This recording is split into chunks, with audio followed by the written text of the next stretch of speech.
All right, there are big changes on the horizon for the classic and collectible sports car market. Are you ready for them? We're going to talk about that. We're going to make some predictions. This is Bid Nerds. The bidding starts now. Bid Nerds is your YouTube card game show.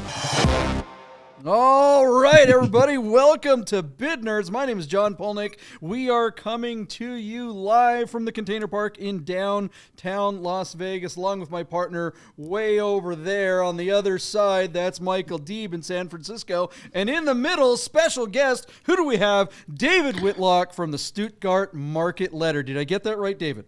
You got that right. Thanks for having me on tonight. Excellent. David, so good to have you on. Thank you for staying up way past your bedtime out there on the East Coast.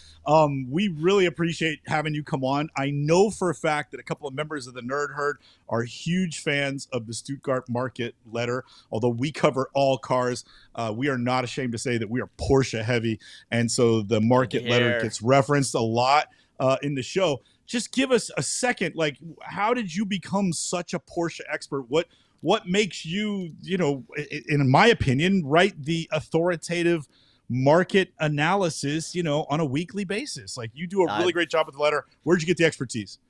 I've been a Porsche guy my entire life. So, third generation car dealer, third generation Porsche Club member, grown up around them. Started my career 20 years ago working in a Porsche dealership. So it's just been Porsche, for the last 40 some odd years. Awesome. Well, thank you so much for jumping on the show and risking your career to be on here with us tonight. JP, today is going to be fun. Knowing that we had David, we're definitely gonna be a little Porsche heavy tonight. Can't wait. All right. Well, that doesn't bother any of us on the panel. And most of our nerd herd, those of you who are out there watching live tonight, I know all of you guys are big Porsche fans, or at least most of you. We try to diversify it a little bit, but we're not as good at it as we like to be. And so I've been getting a lot of comments lately. Why do you guys only talk about Eurotrash? It's like, hey, if you've got a car that you want us to talk about, DM us a link for the listing on IG, so on our Instagram page at Bid Nerds on Instagram. DM me the link and we will put it on our spreadsheet. We are all about covering cars that you guys think are interesting. And for those of you who are new to the show, that's what we do. We analyze listings on Bring a Trailer, Cars and Bids, sometimes P-Car Market. We talk about those listings, we criticize those listings, and then we make predictions. We guess what we think is actually going to happen as a result of said listings. And then we also reconcile our predictions, and that's how we always start off the show. The big question tonight, are there big changes on the horizon for the classic and collector car market? I personally think there are, and we should probably talk about what you guys should be doing to get ready for those changes, either to take advantage of them on the buying side and the seller side. But let's get to it. We made some predictions on the last episode. That's always what we do. And we start out by reconciling those predictions. What was the first car we made a prediction on? Michael D., what do we got? All right, JP, I am basically we're going to start with dessert and then work our way through the vegetables and the rest of the dinner. Last week, our hero car was a 1998 Porsche 911 Carrera S Coupe, a 6-speed manual C2 coupe that was on Bring a Trailer out of Nashville, Tennessee. The big story here, JP, was this incredible odometer, just 3,600 miles from new. Excellently spec'd car. We've got the hardback sports seats. It's got the motor sound package, the limited slip differential in conjunction with the automatic brake differential. Guards red, which somebody whispered to me recently is making a comeback. And the big thing here, JP, just 3,600 miles. This car is covered in factory cosmoline when you look at the photos of the underside of the drivetrain. This is as close to being able to walk down to a Porsche dealership and buy this car brand new as we've seen in the market over the last few years, at least since I've been paying attention. We do have an expert in the market on the panel with us, and I know for a fact that he is familiar with this car and this result. Absolutely. So we'll jump right to it. I thought that this car had every chance, despite being a soft market, the end of the collector sort of summer season, and the fact that we are just a week away from an election. I still think this car had a chance to break $300,000. My bid, JP, was $309,110. John, you took the under by about 10%. Your bid came in at around $270,993. David, I'm going to ask you to pretend for a minute. Pretend like you don't know the result of this car, because I know that you do. When you remember seeing this car and taking a peek at it, can you remember what you thought this car was supposed to bring before we get to the result? Because I'm sure you're familiar with the result of this hammer. What did you think was going to happen here, despite knowing what it did? You know, I wasn't on top of, I don't think it would have gone to 300 personally. I was in like the 250, 260, like 275 would have been a ridiculous result for me. Just over the last year, I mean, only one car has hit that over 300, and it went for stupid money. Yeah. You know, it went, and it was that factory one-off cab. And so when you talk about sort of hedging that greater expectation that JP and I shared, and you go 250, 260, why would you think this, in my opinion, very special car would at the top of the range would have only brought that? Well, since like 2003, we've seen just your 911 turbo prices kind of start to peak down. I mean, it was even like earlier this year, 290 was a high before that one crested $400,000. So it would have been a tough ask right now. Okay, very good. And that's excellent intel. Our car hammered for $227,000, where it failed to sell on just 38 bids. So if we go 250 as your bid, David, and it hammered for 227, is there any part of you that thinks that the seller should have taken the money, or do you think he's smart to have held out for the range that you're thinking, or maybe the right buyer would pay closer to JP's number? Yeah, hold out for more. JP, hold out for more. Wait till the spring. Yeah. What's your? I think we're right now. I think a lot of people are in a holding pattern in the market. Just wait till we get through the election cycle. Over the last 12 months, too, things have started to look a bit seasonal. So I think prices come springtime will start to push back up a little bit. Interesting. Yeah, I mean, it's interesting with what's going on in every other, market. Crypto is almost at an all-time high today. We have gold surging. We have the stock market is just raging.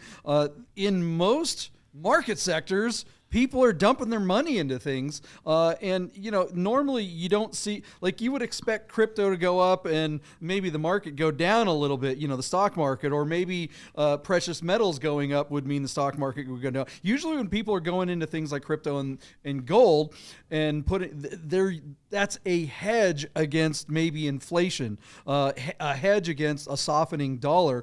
I was kind of expecting a couple of weeks ago when the Feds lowered their rates a little bit. I didn't really expect that to change anything when it comes to, lending ability or how much money there was really going to be put in the market. But I did think that that would spark things like crypto and things like the stock market. And I thought some of the crypto bros and some of those people are just like, oh, we got some free money around, everything's going to get better, would start throwing their money into classic cars again. But we really haven't seen that. I do think it was probably a wise choice for this seller not to have sold the car at that number and to go ahead and wait it out until spring. I guess that's the big question. David, are you optimistic that in spring prices will rebound again? I am. I mean, of course, it has a lot to do with the economy. I think, as long as rates keep cutting a little bit, and the economy starts to look a bit stronger, then we'll see things start to rebound a little bit. I mean, nothing's been taking, at least on the Porsche side, taking a serious dump.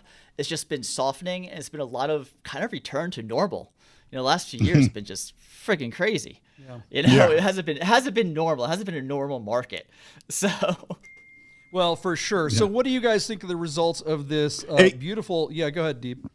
JP, I just want to ask David one more question, and then we'll whip through the other two reconciliations. Okay. David, when you talk about agreeing that this guy should not have taken the money and hold out into the spring, when we started doing this show, we used to talk about, with our very sophomoric auction knowledge, that if a car went on Bring a Trailer, the largest auction site in the world, and it failed to sell, what do you do now? The car is burnt. In other words, we can run that VIN and see that it has its own worst comp because it failed to sell on the big auction platform.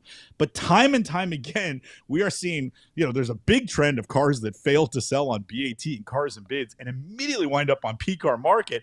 And every once in a while, they sell that car for more money than it hammered for on the two quote unquote superior auction platforms. So my question to you, David, with this long intro is the idea that a car gets burnt by having a failure to sell on BAT or any of the other litany of auction sites, is that now just kind of a myth? And that the new world of the marketplace with online bidding doesn't matter if you failed to sell, you are welcome to bring that car back in 4 to 6 months and try again, and nobody's going to hold that comp over your head. Would you agree with that, or would you have a different 100%? It's 100%, especially if it only failed to sell once. If you start to see something fail to sell 2, 3, 4 times, then it gets a little bit tough. There's a couple cars that I've seen 5 or 6 times over the last 2 years, and they're still not selling. But, I constantly see, the car, like you just said, not sell on BAT or Cars and Bids, then go and sell on P-Car Market. And sometimes the vice versa. It's just getting the right people in the room at the right time. A lot of times, too, maybe the seller does a much better job representing the car.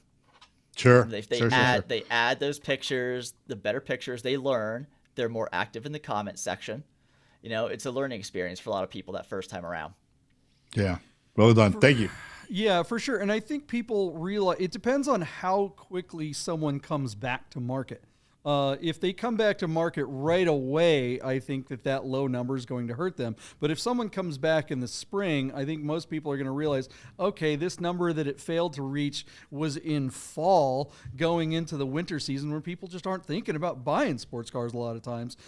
So, we've seen that happen many times with people. And honestly, we've seen some of the platforms take credit for, we've seen cars fail to sell on BAT in the winter and then pop back up on something like, I don't know, P-Car Market, and it sells for more. And they're like, hey, look how good we did. They're patting themselves on the back. It's like, well, yeah, it's June instead of July or, January. Yeah, but I mean, we've what are also you seen talking it about? in cars a few weeks, We've seen some Porsches go from, Cars and Bids 2 weeks later on P-Car Market brings a higher price. Totally. And again, vice versa. Tons. Yep. Anybody's guess. Okay, what do you guys think of the results of the C2S? Was the seller smart to hold on to it and wait for better times, maybe this spring? What would you do if you were the seller? And what are you guys doing to prepare for the changes that are going on in the market? Whether you think it's the sky is falling or it's just seasonal, are you guys looking for deals? Are you guys kind of cruising through the ads going, maybe now's the time to get on something that you haven't been able to get? I mean, a lot of these cars were just unobtainable a year or two ago. Let us know in the comments, and let's move on. What other cars do we make predictions about, Michael Deep?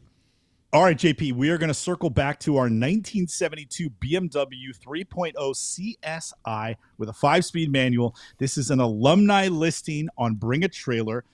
This gorgeous E9 platform car is for sale out of Houston, Texas, showing what is believed to be an original, well, it says TMU, but it looks like it's an original 10,000 kilometers, 6,000 miles. Stunning car. And as an alumni listing, this car had previously sold in July of 2023 on Bring a Trailer, where it brought $147,000. JP, the car comes back to market. It still looks beautiful and in ridiculously original condition. The interior looks spotless. It really looks like that mileage might be original. And the colorway is outstanding. Gold might not be for everybody, but in the days like today of rare shades being all the rage, this car certainly gets the attention. And I think, if I'm saying this correctly, E9s are having a moment. So I wonder, JP, in a soft market at the end of the season, right before election, if this guy could get the money he had gotten previously. JP, my bid was yes. I was going $150,000. You were tempered by my number and took the under at $140,000.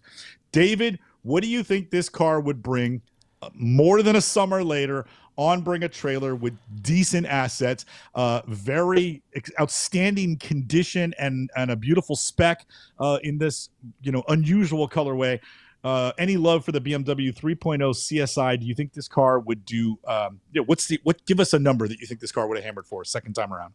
Well, I'm about ready to pass out. I sold one of these for like $40,000 in the mid 2000s. So I'm just sitting here going, ah. All right. So Yeah. so you were at 150, and JP was at 140. He took the under. all right. I'm splitting you 145. Yeah, and not a bad guess because that's where it sold last summer. But a very interesting result to unpack. Our car hammered for just, let me read it to you, $112,002, where it's sold on 29 bids. So JP, one, I'm surprised the hammer was so low. But two, I'm blown away that this guy was willing to take that number. Here is a guy who clearly wanted to get off this car and was willing to take, I mean, let's face it, 60 cents on the dollar. I think that is an outstanding value for the buyer. Well done to him. Standing ovation from this bid nerd. Absolutely well bought.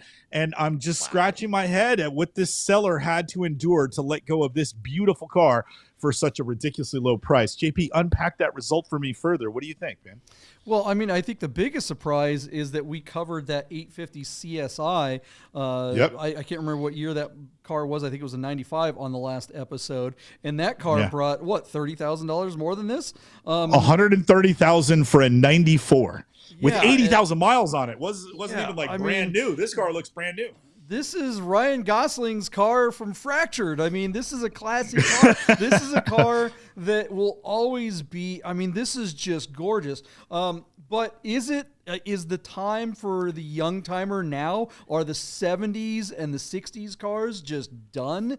And, are just people, basically the guys that have money and the guys that are looking to get the cars that they wanted when they were in their teens and in their 20s are now in their 40s and they've got the money to buy the car they want. This car just wasn't on their list. This car is something that if you were 20 years old when this car was new, you're probably retired. And I think the guys that have cars like this are getting rid of them. David, what do you think of the result?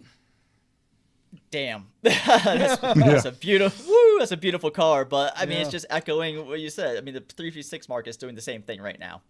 A lot of cars are being stolen. Really saw 50% sell-through rate over the last, 30, 45 days.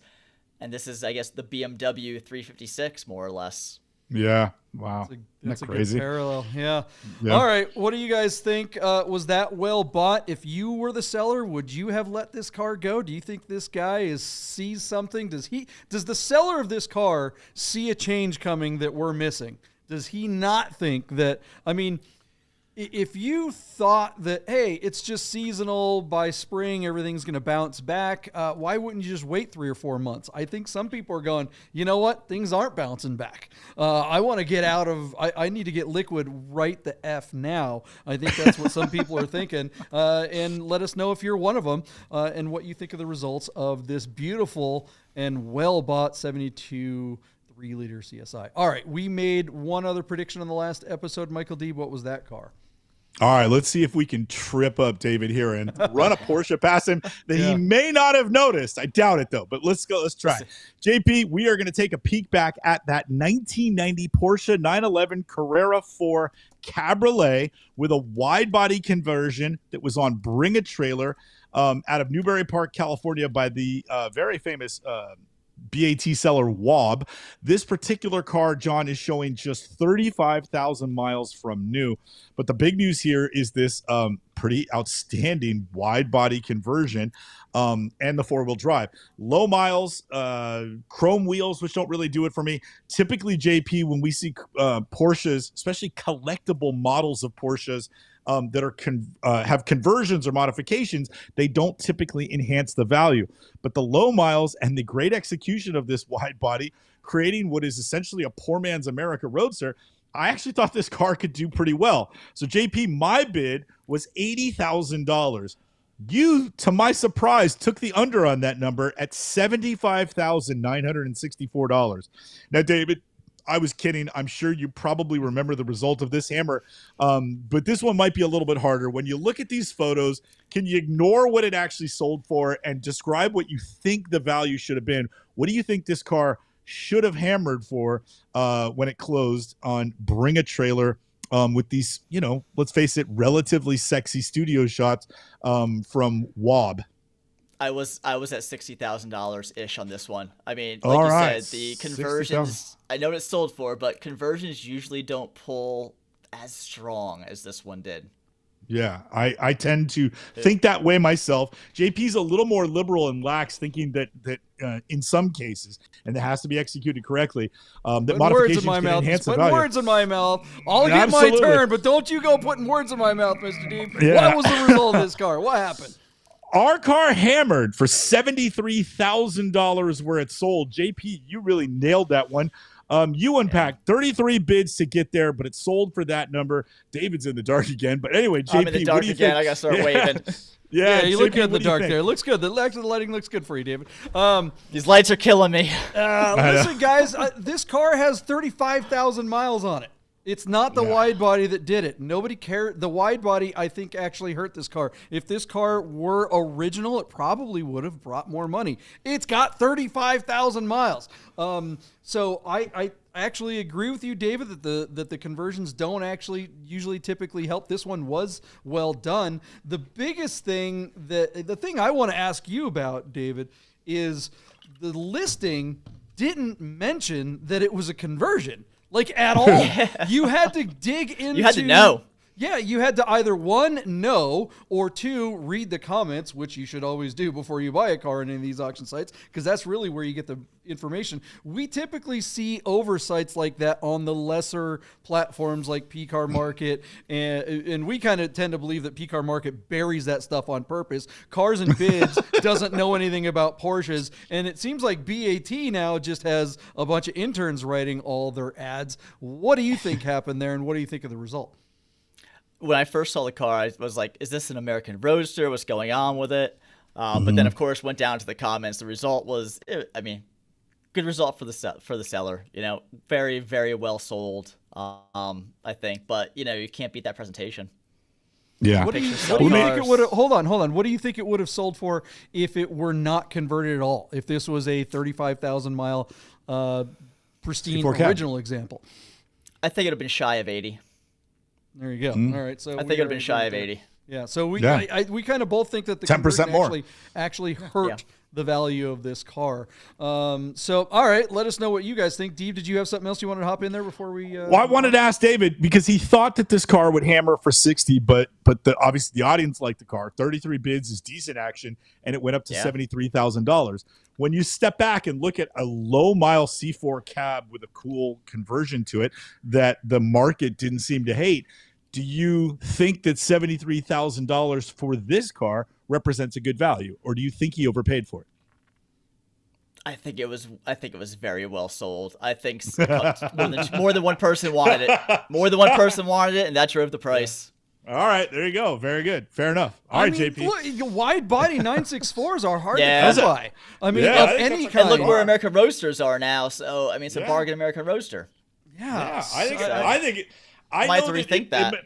I know that you guys might think that it went for a little more than perhaps it should have, but I still think when you look back, if that guy shows up in your group of friends and he goes out on a drive with you, you're going to look longingly over at that guy and go, damn, he only bought that thing for $73,000 and it looks like a $150,000 car. I think it's awesome. I think it's really well bought, in my opinion.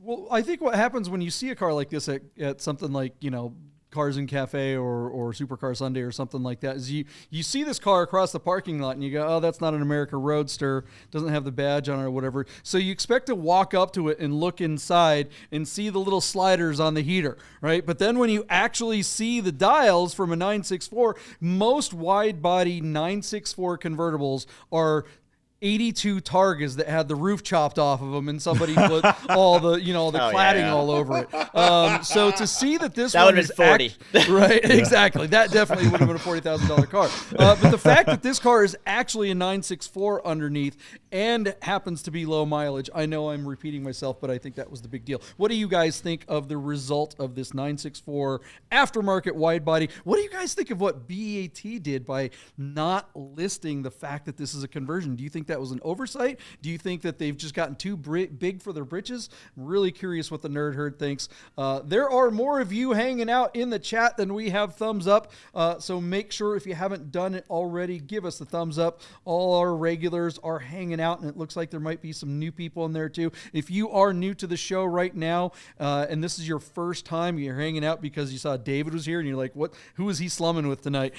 Get in there in the chat and introduce yourself. You're going to make great friends in there, great people in the Nerd Herd. We are going to take a very quick break and be right back with new predictions. We're going to have David help us out. Maybe we'll get some numbers right this time. We'll be right back. Hey guys, I gotta tell you about our friends Gaudin Porsche of Las Vegas and Gaudin Classic. If you're looking for a new Porsche or a classic, you gotta call our friend Steve at Gaudin, this guy. Save yourself the hassle of screwing around with all the auctions like we always talk about, and just talk to Steve. He'll find you the classic Porsche you're looking for. Gaudin Porsche of Las Vegas. Hey guys, you're probably looking at your watch and wondering if Bid Nerds will ever end. So you better talk to our friends at Our Smiths to make sure your Rolex, Tag Heuer, AP, or any fine timepiece is in tip-top shape. Our Smiths, fine Swiss repair. Speaking of the Nerd Herd, I don't see Anthony in there. What's he doing? Is he at yoga tonight? Or is he trying to, what's going on? Well, what's his name? Randy Bloom is at a concert for some 70s rock band cover band. I wonder if Anthony went with him or if he's out doing something with Mercedes. Okay, but look, if that's the case, they are totally failing as nerds, because we know OG super nerd Chris Carbine. If he was at a Taylor Swift concert, Chris. he's out there with his phone watching nerds and the concert at the same time. That's no excuse, Anthony. He would definitely be doing that, because Carbine got a Yahtzee on that C4 cab that we were just talking about. So congratulations to Chris Carbine for getting a Yahtzee on the C4 wide body cab. Well done, you, Chris Carbine. Damn, I know Chris. He's a subscriber. Oh yeah, right, absolutely. He's your biggest advocate. He got us mugs. I'm nice. sure there's one laying around here. I meant to bring it out, but I think I might have it at home. That's why I drink a lot of coffee out of that thing. All right, guys, welcome back to the show. All right, we are going to make some predictions. I think that there are big changes coming on the classic and collectible sports car market. We just talked about the listings that we analyzed in the last episode, and those were all basically classic cars. David, a lot of times we kind of focus on those. It looks to me like if you've got an exotic car, like some kind of modern Huracan or or any of the Ferraris, any of the modern stuff, that stuff seems to be really taking it in the shorts. What's your take on the general market before we get to some predictions? I mean, the general market's been softening for a while, since 2023. It actually took Porsche, the overall Porsche market, quite a few months to start catching up on the downward trend there. I mean, Porsches had a really strong sell-through rate up until about 2 or 3 months ago. But it's the newer cars, newer Huracans or newer whatever the latest Lambos are. They're out there. People can get them. Same thing with a lot of 911s, 718s. You can get allocations now. Maybe not for a GT car, but there's brand new 718s sitting on Porsche showroom floors. Maybe that's the case with Urus's. I don't know him that well. Yeah, is Urus really a collectible sports car? I don't even. Yeah, but the Bitcoin bros, man. Bitcoin bros. They got that cash now. They love them. We've heard. Man, I don't know if I can tell this story. I'm not going to give my source because I don't want to. I have heard stories of Lambos getting stolen recently here in town. Oh no! I know of one specifically that was sold, and a transporter was sent to pick it up, and the transporter took this brand new customer's Huracan, and then a couple took hours it to the later, port. Well, everybody has gone, okay, yeah, the car's on its way. A couple hours later, the transporter showed up to pick up the car. Oh no! Yeah, Yeah, somebody sent a fake Oh. transporter to pick up this car, and it's in the ether, man. So I don't know if they were able to recover that thing or not. But dude, guys, be careful. Halfway to the Be Pacific careful. region right now. Yeah, exactly. That's right. Okay, let's get to some predictions. We got some really cool cars on the list, and because we've got David here, we are heavy on the Porsches. Not all Porsches, but let's talk about some Porsches. What's the first one on the list, Michael Deep? All right, JP. I am going to shamelessly plug my own listing here, and that is a 2011 Porsche 911 Turbo S Coupe on Bring a Trailer and located in Ketchum, Idaho. JP, this is a car that I sold to our seller when I was a lowly salesperson at Gaudin Porsche in Las Vegas. I sold this in the spring of 2019, and the car was showing just about 15,000 miles on the odometer, and it was a certified pre-owned Porsche. Our buyer, my buyer, bought the car. He was in town in Vegas with his Ford Raptor and to pick up one of Pete Brock's Aero Vaults. And so he picked up the Aero Vault and then stopped by to say hi to me at the dealership because he's friends with our buddy Max Monahan from Classic.com. And so he came in and I showed him this car and he fell in love with it. And he goes, you know what? I got the Aero Vault. I'm dragging it home. So he bought it, took it home, put an Evo MS tune. Am I saying that correctly? Evo MS ECU tune, a Sharkworks exhaust. And he bought himself a second set of wheels, a beautiful set of 19-inch HRE center lock wheels to go on the car. So he took these black RS Spider design wheels off and then sat them aside for the last 3-4 years.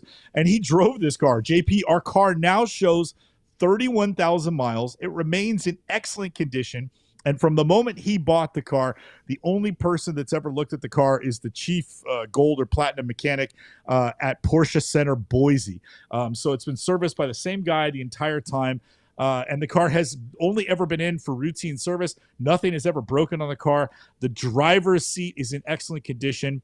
As a 997.2, you know, we're talking about the DFI 3.8-liter motor that makes about 530 horsepower before the tune and the exhaust. It comes standard with center locks and PCCBs, the ceramic brakes, adaptive sport seats, and a PDK. And the car looks outstanding in Guards Red. How many times does somebody say turbo and you just picture Arctic or GT Silver or black with a bunch of scuff marks? It's kind of a treat to see a turbo like this in Guards Red. So the car is just sitting there, JP, in Ketchum, Idaho. It looks outstanding by way of condition. It's got some nice, tasteful modifications and upgrades. The second set of wheels is included in the sale. And it's just a no-nonsense car, and I think it's already off to a great start, and it closes tomorrow. So, JP, tell us what you like. I know there's a big, sort of cult following to Metzger engines and to manual transmissions on the standard turbos. This S doesn't have a Metzger, and it only came with PDK, and as such, it represents a fantastic value in the secondary market. What's to like, and where does it miss? Gotta love this car. Gotta love it because of the seller. Look, this is the kind of thing when you're trying to buy a car from an auction site, I think a lot of times people are worried about cars kind of being buried, cars being represented by people that may be a little unscrupulous. And as much as as low an opinion as I hold for my partner, Michael Deeb, I actually think he's quite the guy and definitely someone who I would want to buy a car from off of an auction site. Hey, listen, guys, I want you to go on, if you're watching this show, I want you to go on to Bring a Trailer and tell everyone in the comments on Bring a Trailer that you saw this car on Bid Nerds. It's always awesome when people let others know that we talk about these things and to let people know that Bid Nerds exists. It was pretty funny. We were covering a car last week. I can't remember which one it was, but one of you guys said, hey, this car was on Bid Nerds. And then I really wish I had it teed up, but there was someone was watching the auction. One of the peanut gallery had to respond, oh yeah, Bid Nerds, that excruciating to listen to show that gives you no additional information. So that was pretty funny to see. But yeah, and it was from some guy who like comments on everything and buys nothing, never bids on anything. All right, all that said, David, what do you think of this car? You're the resident expert. What do we got? All right. first off, I saw this car before you actually reached out. I thought it was beautiful. I mean, your photographer killed it on the pictures. It's modified. Sometimes that's good, sometimes it's bad. I think it's gonna be good for this one because it's, you know, name brand modifications, Evo MS tune, HRE wheels, in addition to the stock wheels. Yep. If it were your average, you know, 997.2 Turbo S Coupe, I'd say 110, but I'm going with my boy Chad at 115. I think it'll be a little stronger. He's hopping right in there with numbers. All right, you're going first instead of. I'm going first. Oh, I'm sorry. I'm screwing it up. No, that's good. It's easier for me because now I get to cheat off of you. What was your number? 115. What was his number? 115. All right, I love that. Okay, D, what's it going to bring? All right, so JP, I am going to disclose just a tiny bit. I don't think I'm going to hopefully do any damage here by saying this. John, our car is currently sitting at $93,000. And it's gotten there by way of, oh my God, I went too far. Give me 1 second. $93,000 by way of 8 bids. I had asked Bring a Trailer for a 6-figure reserve, and they said they countered me at a reserve of $94,500. So as we're at $93,000, this car is already met reserve by protocol. It's going to sell. We're hoping for a really strong finish. JPClassic.com says that the average selling price for a 997.2 Turbo S is $107,000. I'm not going to give a bid because I don't want there to be a conflict of interest. I just hope that it really does well. And the feedback in the comments and the engagement by everybody has been really strong. Some members of the Nerd Herd have commented, and I just want to thank all of you for doing so. So JP, go ahead and give us your bid, and I'll just stay out of this, but it's off to a great start, and we'd love to have you watch this tomorrow afternoon when it closes at 12:42 p.m. on the West Coast. I got a question for you, Deeb. This has aftermarket exhaust, you said? It does, but and I think the original comes with it? Yep. So this car can be smogged in a state that's more strict. Okay, because there were some comments in the Nerd Herd saying, hey, can this thing be registered in California? That's obviously going to be pretty important for a car like this that has a very high probability of ending up there. Look, 997 GT3s are unobtainium. They're not only are they ridiculously expensive, they just don't come up for sale. When they do, they're a couple of $100,000. You want a Metzger engine 997, a .2, you got to get, this is basically your option. This is the only option under a couple of $100,000. And I think it would be this is the car that guy has a garage and he already has all the other cars. He has the 993 turbo. He's got a roof. He's got some Lambos. He's got other collectible cars, but he just wants to drive around, but he doesn't want to drive around in a brand new 992 turbo. How boring would that be? This car has that 997 thing, that fizz that everybody wants. So I think this car is going to do really well. I'm going to go above David and say 119,997 and hope my partner Michael Deeb knocks it out of the park. Thank you, guys. All right, guys. Gotta get that 997 in there. You gotta get the 997 in there, right? You gotta I love it when I see those bids. Come on. If you're not an enthusiast, you don't deserve the car. Nerds. You don't have that. We're all nerds, David. Yeah, that's right. We're all nerds. Okay. Yeah. Here's the question for you, David. So let's say you're bidding on a car for, let's call it $95,000. Do you bid $94,993 or $95,993? Do you bump yourself up, or do you take that $7 and try to save yourself $7? I take the $7. Hell yeah, that's right. I like this guy. All right, I take the $7. Yeah. That's a gallon of gas in California. Yeah. All right. Yeah. All right, let us know what you guys think this car will bring. We got Nerd Herd bids all over the place, but everyone seems to think this thing's going to break 100. It's just anyone's guess by how much. We will find out tomorrow. All right, we have more cars to talk about. What's the next one on the list? Let's roll. All right, JP, I forgot to mention Randy Blooms. He said, he texted me to tell me he wasn't going to be on the show tonight, but he said his bid on the 997.2 Turbo S was $148,000. I was like, wow. Ooh. So I think he was blowing sunshine up my skirt. All right. You buying it? Yeah, I hope so. JP, our next car is a 1986 Alfa Romeo GTV6. It is an alumni listing on Bring a Trailer. offered for sale out of Sarasota, Florida, and showing just 46,000 miles from new. JP, the big story here is this incredible body kit that is on the car and these very unusual 15-inch wheels. I don't know the name for the body kit or for the wheels, and that stinks because I'm supposed to be an Alfa guy. But I saw this car in the classified listings. It was on like Hemmings for almost 2 years during, a couple of years ago when we were all home, had nothing to do but look at cars all day. This car finally, as an alumni listing, this car finally ran on Bring a Trailer last year. And it was bid to $20,500 where it failed to sell. And that was, again, out of Sarasota, Florida. So it seems to be... let's see, is it the same seller? Give me a break. No, it seems to be a different seller, but I don't know if it's the same owner. I'm not sure who's representing the car or not. It's a little bit confusing. But look, this GTV6 is a really nice car. It's in excellent condition, super low miles, and a pretty good body kit that's on it. I know it's not perfect, JP. There's some cracks in some of the bumpers and stuff like that. But try finding another GTV6 that's as nice as this one. You and I did cover one a couple of years ago that was black with like a caramel interior out of Arizona with a really good driving video. And that car set like a high watermark at $48,000 when people were crazy spending money. That hasn't been the case the last year and a half, 2 years. The market is definitely soft. And this car, if you've been following Alfas in the secondary market, this car has been for sale more often than it hasn't over the last 4 years. And as such, I actually think this particular car is kind of burnt. So JP, a nice car, rare in its condition and with its equipment and specification, very good driving car. But John, I don't know that this car is going anywhere. So I sent it over to you. I know you pointed out a few of the flaws, but again, this is still an 80s Alfa Romeo. The interior looks to be pretty clean.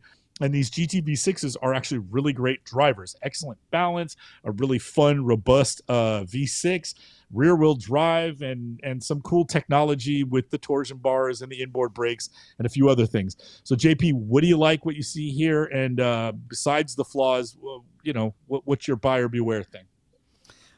Every time you pull one of these up, I get excited. They really are sexy to look at. You want to be inside this car, especially when we see like driving videos. It just looks like a glorious place. These big, huge windows that go all the way around the car in a way that kind of gives you that fishbowl kind of feeling with the low belt line. Fighter pilot. Yeah, it's just lovely, but this is the kind of thing, it's like going to McDonald's, right? I'm sorry, I love a Big Mac, I love a cheeseburger and fries at the horrible place that I know I'm not supposed to eat at. And when I go to McDonald's, I'm enjoying that burger and going, oh, this is so good. And then 3 or 4 hours later, I'm reminded why you don't go to McDonald's especially when you're in your 50s. It just feels like it's going to feel great when you get this car. It's going to feel so wonderful when you're driving it, but heartache is coming around the corner, and it could be at any time, and you better be close to a bathroom when it does. Michael, I just can't get into one of these. David, what's your take on this car? I think it looks kind of cool. It has like a kind of a Group B rally look to it with the body kit, the wheels, the headrests are a bit interesting in that velour interior. But I don't know much about Alfas other than I don't see many. Means most of them probably aren't running. I think somebody's rolling the dice with this one. I mean, with every single one of them, right? Yeah. Dwayne Wick is watching tonight. Wick's Garage. David, I'm not sure if you're familiar with our good friend Dwayne Wick and Wick's Garage. He's a great car builder here in Las Vegas. But he said that he's running a set of brakes off of one of these on his 75. That's kind of interesting. He says they bolt right up. So there's a little trivia. There is a little science on the show each and every evening. I think that, a lot of the Italian and German manufacturers pull from the same parts. And I believe these have Atte brakes, and some old Porsches run Atte brakes. So yeah, I wouldn't be surprised if what he's essentially talking about is like a set of calipers and brakes. This would have come, if I'm correct, I think this would have come with like solid discs, but it's real easy to upgrade to a vented rotor, and then you'd get more braking performance from your pretty basic Atte brake calipers. I wonder if that's what Dwayne's talking about. That's my guess. Says they're aluminum calipers that fit on the 3-inch spacing struts. So there you go, guys. We are nerds. How much is the car going to bring? Michael Deeb is going to bring anything? All right, JP, a couple of years ago at this same time in November, this car was bid to $20,500 where it failed to sell. John, I think our car could better that, but it's not guaranteed. It's currently sitting at $12,750 by way of just 8 bids, but it has 2 days yet until it closes. I still think it's a really pretty car. And John, I'm bidding with my heart, not my head.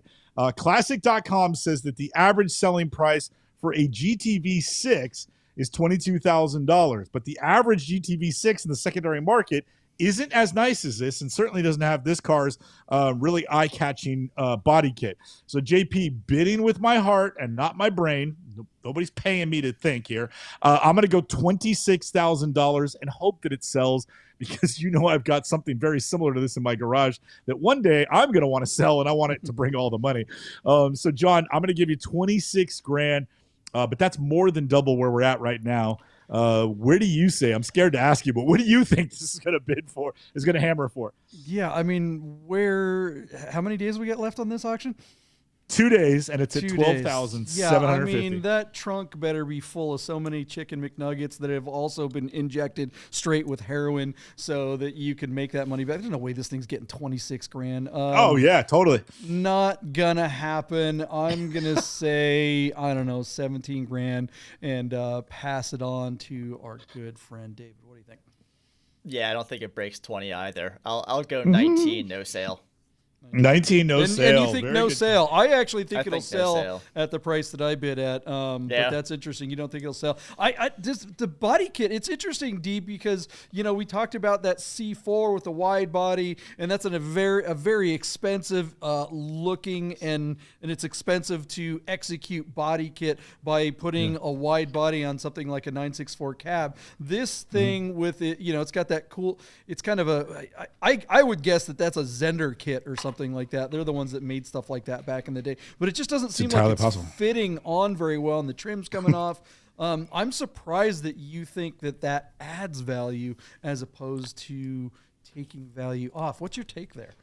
Only because it's so rare. JP, we rarely see old Alphas with body kits at all. Almost all of them are stock. The modifications typically could come from either a wheel change or the addition of an exhaust.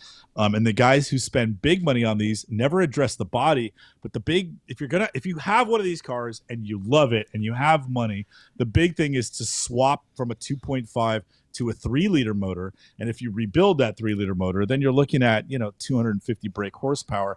This car comes alive at that point. These cars handle really well. They're really fun to drive, but you rarely see one that has a body kit on it, and this one just looks nice. It looks different, and I would think that the Alpha guys might like that, but we'll see. JP, you and David are probably much more realistic to what this car is going to hammer for. I'd be surprised if it actually gets to my number. I just want it to get there. If it does get to my number, I think it will sell. But it was listed for sale in the classifieds for like $45,000 and $38,000 a couple of years ago, and it just sat there. Nobody ever bought it. So now they're just trying to get off it. Maybe it hammers at 17, and maybe it leaves, but we'll see. Kelly Smith is watching. He says he just got scary Lancia maintenance flashbacks. I don't blame him. That so body kit, not to beat a dead horse there, but I do think it is period correct. I'll give it that. And so I think that, like, if we found like a non-16 valve Scirocco with a Zender body kit that was done well in period, I think that would actually help the value of one of those as opposed to one that was just basic. But that's my opinion. What do you guys think of this little Alpha with the body kit? Do you think that body kit's going to help the value? Do you think this car is going to bring any money at all? Is this seller stuck with it? It's from Florida, too. I mean, that doesn't help anybody. All right, let's move on. What's the next car on the list? What do we got, Michael Deep? All right, JP, I picked just an absolute zinger. No matter how much you know about Porsches, anything can happen when you look at one of these. John, what we're looking at right now is a 2019 Porsche 935 track-only car that is a premier listing and alumni listing on Bring a Trailer. Our car is located in Atlanta, Georgia, and brought to market by the very fine folks and excellent Porsche taste at Merit Partners. I don't know if you've been aware, JP, but these guys at Merit Partners keep getting these really incredible, low production special model cars, and they are charging top of the market for their vehicles. JP, this particular car is showing just 159 kilometers total from new. That's just 99 miles from new. As it's a 2019 935, it is the 49th of just 77 examples built as a track-only car and not homologated for the road, and not really homologated to go racing. This is really for the guy who has, a place at Thermal, or what's the fancy one back there by Atlanta Motorsports Park. Atlanta Motorsports Park, but isn't there the other one up in upstate New York that's like a members? Oh yeah, track? Monticello, that's the one I was thinking of. Thank you, David, for reminding me. Out here on the West Coast, it's all about thermal, and Verstappen is supposed to own a condo with an 18-car garage for his track toys. This car is spectacular, but if you really study the market, and let me drop some knowledge in case some of you guys don't know what I'm talking about, this car, this number 70 car, has come to market a couple of different times. So back in 2023, back in 2023, this car was sold by Bring a Trailer for $1,626,000. And then if you go back a little further to August 19th of 2022, this car was sold in Pebble Beach, and where it transacted for $1,462,000. So it's actually gone up in value over the last couple of years. But the market is different today. And I feel like cars like this might have a real soft appeal at the moment, while we're all waiting to see what happens with our country's future as the election is right around the corner. I will say, JP, that I think this is a poor time to bring this type of car to market. And especially when you look at what, we're going to have an inauguration one way or another in February. And right after that, about a month later, you've got Amelia Island. I don't understand why the guy who can afford to run a car like this wouldn't just wait until March when the market would be stronger. It's interesting to me that Merit is bringing this car to market on BAT and not in a live auction. I do think it would do better at a live auction, and at this time of the year. So it's a spectacular car, but has a very narrow buying appeal. It has broad appeal to Porsche fans. Who doesn't look at an old Moby Dick and think, wow, what an amazing car. I would love to just watch one do hot laps, let alone to own and drive one. But I think the choice to bring this to market online at this time of the year, moments before the election, I think that is a swing and a miss. And JP, I'm not afraid to say I think this car is DOA. I don't think this car is going to sell, but we will get to that in just a minute. John, what is your take on the track only? I mean, I don't even think this car has a passenger seat, so it's not like you can even take Patootie out for hot laps at Spring Mountain and show off, what a great driver you are for your dog and our producer. But super cool car. As far as selling the romance, Porsche did an amazing job with this. But my God, JP, why didn't they make a version of this car that was road legal? I mean, Singer's going to. Why wouldn't Porsche do it themselves? So I think that's a miss, that it's not road legal. And I think that this car on this platform at this time of the year is also a miss. My take, JP, what's yours? Douchebag car. Look, I love these photos, and I'm just sitting here thinking, okay, this car has been driven 130 something kilometers or whatever. I feel really blessed and lucky to be, I'm kind of in this. We're all kind of in this world. Like, it's not uncommon to get a call that says, hey, we need to take amazing super rare car X and go drive it around in Manhattan at night or up the strip during, before the F1 loop.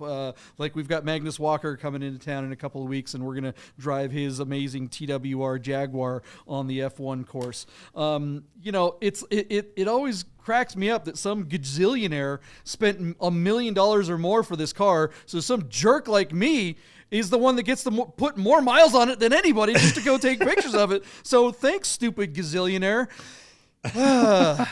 David, what do you think?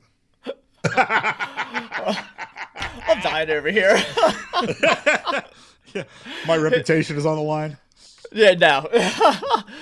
Great pictures of the car, but I think this car had its time. I think it peaked in 2023. I don't see this going anywhere. You're looking at the market. The last one to sell was at Amelia Island this year, and it brought less than 1.5 million all in with less mileage. Granted, not a better livery than this because it's kind of like very Interscope-ish. But I'm on the no sale bandwagon with this one. I don't think it's gonna get the money on an online auction right now. DOA. Yeah. All right. What do we think it's going to get up to? Let's get there was one. Yeah, one later in the year in July that sold for 1.2. It looks like over there in Europe by RM Sotheby's. Completely different market. Yeah, I think that is going to be a tough comp. So I'm going to go. I think that this car, JP, is going to hammer at 1,300,000, and I'm going to say it fails to sell because I think this guy is expecting 1.5 or more, and I just don't think that's going to happen. And 1.3 is even a stretch. I should prepare you. It's currently sitting at $936,666 and has 3 days to go until it closes. That means, JP, that this car is closing on a Saturday at 10 a.m. during football season. That's another whiff. John, 1.3 is my bid where it'll fail to sell, but it's entirely possible it doesn't even make it to that. And so I think this is an FTS no matter where the number hits. So go ahead, JP. What's your bid? Well, what does Classic.com say? Did you already give us that number? 1.5 is the average selling price, but the last one to come to market sold for 1.228. All right. Well, I think that, if this were a Huracan or like a Lambo SVJ, those types of douchebag cars are definitely spiraling around the toilet bowl when it comes to value, because those are the kinds of cars that are always they're worth a bunch of money when they come out, and then the next big thing comes out, and then nobody wants them anymore. This car, I think, is a little different. There's only 70 of them or whatever, and I think that special kind of D-bag that has the money for this right now does not care about the economy, does not care about what's going on in the election. I mean, maybe they do, but not enough to make it affect their buying habits, especially when they get a chance. I mean, how often do you get a chance to buy one of these at all if you're someone who actually wants one? They don't come up for sale for a lot. So I'm going to go over you. What was your number? 130 or 1.3. 1.3. I'll go 1.35935 and hand it off to our guest. All right. I'm going above you. I'm going 1.4. Okay. Still no Woo! Sale. Still no sale. Still no sale. Okay, yeah. Still no sale. Yeah. Oh, I think it has a chance of getting there, we'll see. Yeah, it's got the right livery, it's got the right low miles, but this particular car has traded hands a couple of times. It's been a very public car because it's been in these big auctions, and the market is soft. And I just feel like if you're the guy that wants one, you don't have to rush to buy one now. You can wait till the spring. They do come out maybe internationally, and it doesn't matter because they're not street legal. So you can buy one from Europe and bring it to your garage at Thermal or Monticello or Atlanta or whatever. But anyway, there you go, JP. That's it in a nutshell. We're done. Yeah, how about that patriotic photo right there, huh? Yeah, it's pretty cool, huh? Election Go Recaro. Yeah. Go America. Yeah. All right. David, thanks for hanging out with us and slumming it on another episode of Bid Nerds. You going to come back with us one time? Sometime? Yeah, man. Thanks for having me. This was fun. I wrote down all my guesses, so I got to check when these end. How can people subscribe to the Stuttgart Market Letter? StuttgartMarketLetter.com, daily Porsche market insights. I write every day. Awesome. Thank you. Very nice. Are you coming out for SEMA or anything like that? I won't be, not for SEMA. I'd love to get out there. I don't know when my next trip is, probably at least Pebble next year. I did Luft, Rennsport, Porsche Parade all on the West Coast in the last 12 months. So it was a lot of trips west. All the things. All right. Well, thanks again for being on. All right, everybody. Thanks for hanging out. That's a Bid Nerds. We are going to take it out with Gaudin. We will see you guys Sunday Night Live at 6:30. Bye. Hey guys, I gotta tell you about our friends Gaudin Porsche of Las Vegas and Gaudin Classic. If you're looking for a new Porsche or a classic, you gotta call our friend Steve at Gaudin. This guy. Save yourself the hassle of screwing around with all the auctions like we always talk about and just talk to Steve. He'll find you the classic Porsche you're looking for. Gaudin